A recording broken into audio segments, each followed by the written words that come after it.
세상에 없는 완벽한 새로운 콘텐츠를 만들기는 어렵잖아요, 지금. 네네. 이게 꿀팁인데 이걸 보면 내 시간이 아깝지 않을 거야 하고 클릭할 수 있게 만드는 그런 요소들인 거죠. 이 채널은 지금까지 내가 봤을 때 믿고 네. 재밌게 볼 수 있는 채널이구나 라는 것들을 각인시키는 것들이죠.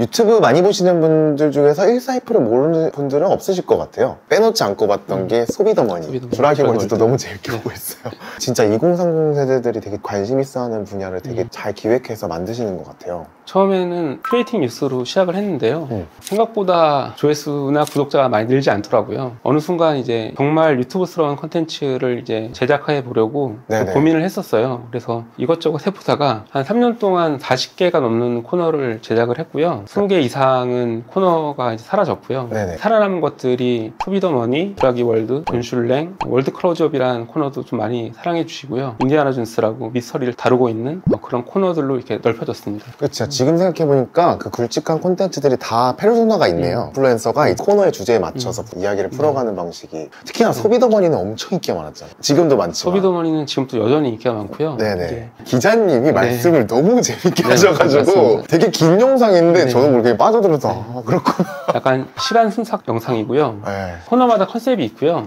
강다솜의 데일리픽 같은 경우는 방송 문법을 디지털로 이제 바꾸려고 했기 때문에 좀 더 캐주얼하고 쉽게 가려고 했었어요. 그래서 어떤 방송에 있는 의상 같은 걸 입는 게 아니라 후드티나 이런 것들을 입혔고요. 맞아요. 되게 친근하게 말투는 근데 아나운서신데 되게 뭔가 친한 사람이 얘기해주는 것 같은 느낌이 들었어요. 방송에 쓰지 않을 용어 같은 것도 사용하죠. 그리고 다리를 이제 꼬면서 위에 앉아서 얘기를 하는데 이제 어떤 분들은 이제 건방지다 그런 뉴스를 전하면서 다리를 꼬고 하는 것들이 말이 되느냐 이런 댓글도 달리긴 해요. 근데 그게 어떤 강다솜 아나운서의 손앤 매너나 캐릭터가 그런 게 아니라 저희가 약간 기획된 방식이 표현 방식이 그런 거이기 때문에 약간 오해를 살 때도 있고요. 그리고 아이돈 케어 같은 경우는 컨셉이 반모예요. 조그만 술집에서 유수진 씨랑 돈덕이들이 1대1로 만나서 재테크에 대해서 편하게 얘기하고 듣고 하는 컨셉이라서 반모를 쓰는데 어떤 분들은 건방지게 느껴질 수도 있고. 근데 또 그것 때문에 좋아하는 사람이 더 많을 거예요. 아, 맞습니다. 그 제 드로인드 채널에도 코너가 있거든요. 이 그리는 토크는 인터뷰 컨텐츠라고 많이 오해하시는데 이 문장에도 제가 인터뷰 아니라고 이렇게 써놓을 정도로 토크거든요.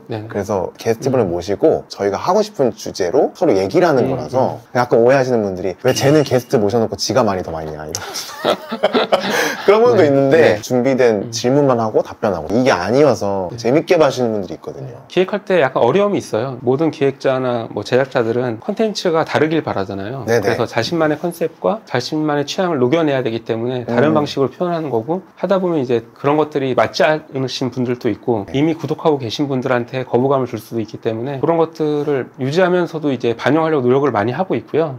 그래서 코너가 초기에 나왔을 때는 댓글을 굉장히 많이 봅니다. 그래서 그런 컨텐츠를 기획하는 과정에서 리서치의 중요성을 되게 강조하시더라고요. 뉴스 찾아보기라든지 커뮤니티에 드나들면서 이제 보는 거라든지 저희가 예를 들어서 이제 MBC 뉴스나 아니면 SBS 뉴스나 KBS 뉴스에서 나온 소스들을 가지고 컨텐츠를 만들거나 네이버나 카카오에서 어떤 아이템을 찾는다면 이미 늦은 아이템인 거죠. 그 늦은 아이템으로 승부를 해도 큰 도움이 안 된다고 판단이 들었고요. 그러다 보니까 이제 커뮤니티 같은 것들을 많이 찾아보게 됐고 커뮤니티에 올라오는 짤 하나, 뭐 문구 하나를 가지고 스토리텔링 하면서 이야기를 늘려나가는 방식을 선택했죠. 그러니까 최대한 빨리 그 떠오르는 키워드를 잡아서 그 소재를 가지고 컨텐츠를 만드는 그리고 가능하면 이제 저희랑 유사한 채널들이 만들지 않은 영상 이런 것 위주로 만들었어요. 저는 약간 반대거든요. 저는 반발 늦게 가라 전략인데 약간 반발 늦게 가면 앞에서 이제 만드는 거 보고 거기다 이걸 더 플러스 추가해서 내 향을 좀 더 입혀야겠다 이런 편이거든요. 뉴스 콘텐츠 같은 경우는 제가 전자로 말하는 게 맞는 것 같고요. 앤드류님이 말씀하신 것처럼 반발 늦게 가는 게 더 좋을 때도 있어요. 그러니까 콘텐츠를 이제 클릭을 할 때 완전히 낯선 것도 클릭을 하지만 어느 정도 알고 있는데 자세히 모르는 콘텐츠를 클릭하는 경우도 많잖아요. 그랬을 때 이제 디테일을 더해서 다른 콘텐츠들보다 깊게 설명을 해주면 앤드류님이 말씀하신 것 같은 효과를 누릴 수도 있을 것 같습니다. 그리고 그 요즘 또 쇼츠 같은 거는 특히나 같은 배경음악으로 이렇게 그런 밈 같은 것들을 이제 각자의 색깔에 맞춰서 찍어내는 경우도 되게 많잖아요. 뉴스 하이퍼요 이런 것처럼 뒤늦게 이제 들어가서 더 퀄리티를 높여가지고 이렇게 하는 것들이 이렇게 올라가는 거 보면서 아, 그런 것도 있구나 라는 생각을 했어요. 누군가가 세상에 없는 아이템 아이템을 찾아냈거나 네네. 잘 모르는 것들을 찾아냈을 때 소위 말해서 먹히는 컨텐츠를 만들 확률은 어느 정도 있다고 보고요. 근데 그렇다고 해서 무조건 먼저 만든 컨텐츠가 잘 되는 건 아닌 것 같고 반박자 늦었다면 디테일을 더해서 좀 더 깊게 얘기하는 것들이 좀 소구할 수 있는 요소라고 봅니다. 그것도 공감이 있던 것 같아요. 되게 구체적인 메시지를 전해야 된다라는 얘기도 하셨어요. 그 이번에 영상 기획하면서 성직 PD도 그 얘기를 하는 거예요. 여기 나온 방식이 앤드류님이 말한 방식이랑 되게 비슷하다고. 네. 저희는 이렇게 기획서 항상 쓸 때 제목 먼저 쓰고 그 다음에 이 기획 의도를 쓰거든요. 결국 어떤 메시지 전할 건데, 그래서 이 영상을 보고 나갔을 때 그 사람이 뭘 갖고 나갈 거냐를 항상 생각하고 기획하라고 하거든요. 네네. 유튜브 콘텐츠가 이제 뭐 노출되는 방식이 시청 지속 시간이 길어야 되잖아요. 네. 썸네일과 제목을 보고 들어왔는데 전혀 다른 얘기를 하고 있거나 주제가 모호한 경우에는 이제 이탈이 빨라지잖아요. 네. 그래서 이 콘텐츠는 어떤 얘기를 하는 콘텐츠라는 것들을 앞단에 두는 거죠. 그래서 자기가 선택한 썸네일과 제목에 맞게 영상을 주제를 먼저 얘기를 해주고 그 주제에 대한 스토리를 다시 풀어주고 중간 부분에 다시 한번 강조해주고 뭐 이런 방식으로 콘텐츠를 제작하는 편입니다. 이게 꿀팁인데 약간 저는 그렇게 표현하거든요. 그러니까 보통 이제 유튜브 한다 그러면은 자기가 하고 싶은 게 되게 많단 말이에요. 근데 그건 사실 듣고 싶지 않은 경우가 많잖아요. 그럴 때는 많은 사람들이 듣고 싶어 하는 얘기를 먼저 앞에다 하고 그리고 내가 하고 싶은 얘기를 뒤에다 놓으라고. 그리고 그 사이에 빌드업을 그 사이에 스토리텔링으로 채우면 인트로라는 개념이 그것 때문에 전 나왔다고 보고요. 그러니까 콘텐츠를 선택할 때 앞단의 내용을 보고 이제 계속 볼 건지 말 건지를 선택하기 때문에 그 안에 이 콘텐츠는 이런 얘기를 하는 콘텐츠라는 거를 강하게 보여줘야 된다고 봐요. 브랜딩의 중요성도 얘기하셨는데 제가 말씀드린 거는 뭐 전체 브랜딩에 대한 얘기는 아니었어요. 유튜브 채널을 어떻게 브랜딩 하는 게 좋을 것 같다라는 저희 경험을 녹여낸 거고요. 아무래도 처음에 채널이 커지기 전까지는 유튜브 로고나 뭐 썸네일을 보면서 이게 뭐 하는 채널인지 알 수 없잖아요.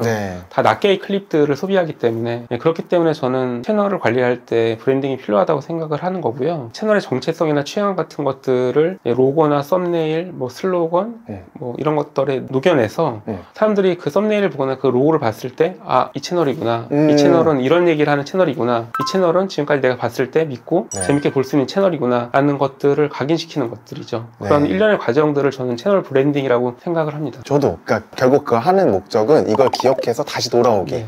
그러고 나 이거 예전에 재밌게 본 거야. 그래서 이걸 보면 내 시간이 아깝지 않을 거야 하고 클릭할 수 있게 만드는 그런 요소들인 거죠. 아이돌 케어 같은 것도 그렇고 소비더머니, 쥬라기 월드 뭐 네이밍을 봤을 때 저희는 진짜 이거 한번 듣고 까먹지 않게 하려고 유사한 것들에서 아이디어를 많이 찾아요. 소비더머니 같은 경우는 쇼미더머니가 있었고 아이돌 케어 같은 경우는 뭐 워낙 노래 제목으로도 많이 있었고 한번 보고 그냥 기억할 수 있고 발음을 쉽게 할 수 있는 네이밍을 많이 찾으려고 하고요. 쉽게 만들면 사람들이 또 쉽게 기억하더라고요. 맞아요. 그런 네이밍도 되게 좋은 것 같아요. 그것도 좀 얘기하면 좋을 것 같아요. 자극적인 컨텐츠. 근데 사실 자극적인 콘텐츠도 만들고 싶어요. 사실 저희가 제약이 있는 거고 실제로 만들어 보니까 자극적인 콘텐츠보다는 조금 순한 맛이지만 도움이 될 수 있는 거 남는 것들에 대해서 이제 많이 구독을 하시더라고요. 구독이라는 개념 자체가 도움이 될 수 있는 것들을 구독하는 거잖아요. 그게 재미든 정보든 간에. 그래서 자극적인 콘텐츠를 무한대로 만들 수는 없는 거니까 톤앤매너를 지킬 때는 어느 정도의 선을 지키는 것들이 중요하다고 봐요.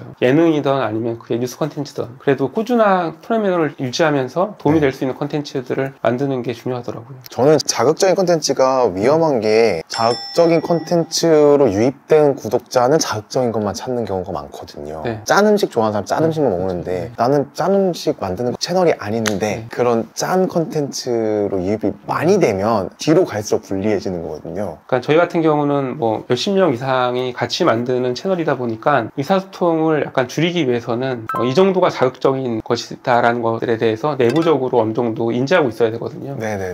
저희 선이 있어요. 저희 선에 자극적인 것들, 넘지 말아야 하는 것들. 이게 약간 제작자로서 되게 그 기준선을 어떻게 두는지 되게 애매한 것 같아요. 되게 외줄타기하는 느낌도 들기도 하고. 이 채널을 계속 만드는 사람들은 그 채널 구독자의 뭐 성향이나 취향을 알잖아요. 그 반응에 대해서도 어느 정도 짐작을 하고요. 3년 동안 이 채널만 계속 보다 보면 댓글이나 반응에 대해서 어느 정도 예측할 수 있어요. 그래서 그 댓글과 반응을 보면서 경계의 선을 정하는 거죠. 여기까지는 표현이 가능한데 이걸 넘어서면 약간 불편할 수도 있겠구나. 그 여론이라는 게 되게 채널마다 되게 다른 것 같아요. 그러니까 같은 거도 이 채널에서는 욕을 먹고 이 채널에서는 너무 응원을 받고 그게 진짜 다르다는 거를 저희 크리에이터들이랑 얘기하면서 되게 느껴요. 저희 제작진들이 대부분이 이제 Z가 많거든요. 처음에 기획을 할 때는 같이 기획을 해요. 저랑 아이템을 제작하기 시작했을 때에는 최대한 관여하지 않으려고 하고요. 그러니까 Z세대 사원들한테 맡기는 거죠. 네, 표현 방식 같은 것들은 이제 많이 맡기는 거죠. 저희가 민감하게 받아들이지 않은 것들이 특히 Z의 감수성에 이제 위배되거나 거부감을 느끼게 하는 방식이 많아서 표현 방식에 있어서는 믿고 이제 맡기는 편이고요. 대신에 이제 팩트나 구성 같은 면에 있어서는 제가 개입을 조금씩 하죠. 너무 뻔한 말이지만 결국은 스토리인 것 같고요. 스토리를 어떻게 짜고 얼마나 재미있는 스토리를 발굴해서 또 늘려나가는 것들이 중요한 것 같아요. 그리고 아무래도 영상이다 보니까 썸네일이 갖고 있는 힘을 저희가 무시할 수 없잖아요. 클릭할 수밖에 없는 썸네일이 있잖아요. 클릭할 수밖에 없는 제목들. 네네, 맞아요. 그래서 썸네일하고 제목을 짓는데 1시간 이상 쓰는 제작진들도 많이 있어요.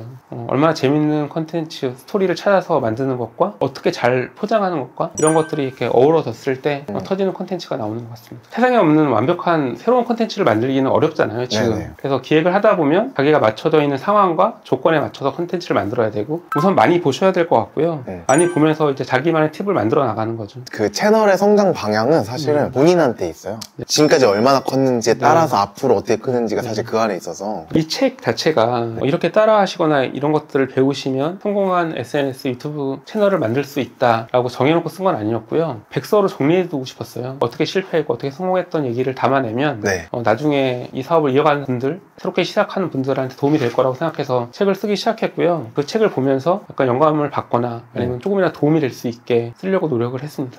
오늘 나와주셔서 감사합니다. 네, 감사합니다. 네.